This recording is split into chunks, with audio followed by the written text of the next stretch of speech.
Grey divorce. ইদানিং এই বিষয়টা নিয়ে খুব বেশি আলোচনা হচ্ছে। চলুন জেনে আসি এর বাস্তবতা এবং ফলাফল। 50 বছরের পর যখন বিবাহ ভেঙে যায় তখন এর চাপ নারী পুরুষ উভয়ের ওপরে আসে, কিন্তু বিশেষ করে নারীদের জন্য এই পথটা অনেক বেশি কষ্টকর। কেন কষ্টকর সে সম্পর্কে বলছি। যারা সারা জীবন স্বামীর উপর নির্ভরশীল ছিলেন তাদের জন্য এটি হয়ে ওঠে অর্থনৈতিকভাবে কঠিন বাস্তবতা। একদিকে একাকিত্ব, অন্যদিকে জীবিকা নির্বাহের সংগ্রাম। এই দুই চাপ একসাথে জীবনকে করে তোলে ভয়ানক।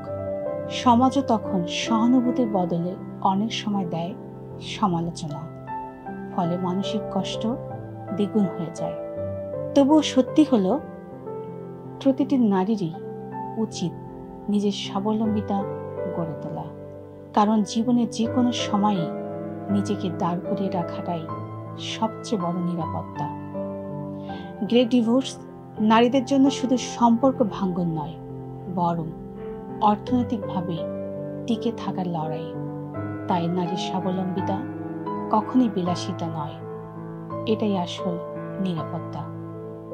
তাই আজ থেকে যদি প্রতিটি নারী নিজের ভেতর শক্তি খুঁজে নিতে শেখে, তাহলে জীবনের শেষ প্রান্তে দাঁড়িয়ে বলতে পারবে, আমি একা নই, আমি যথেষ্ট। বয়স যতই হোক, জীবনের প্রতিটি মুহূর্তে সুখী হওয়ার অধিকার আপনার আছে।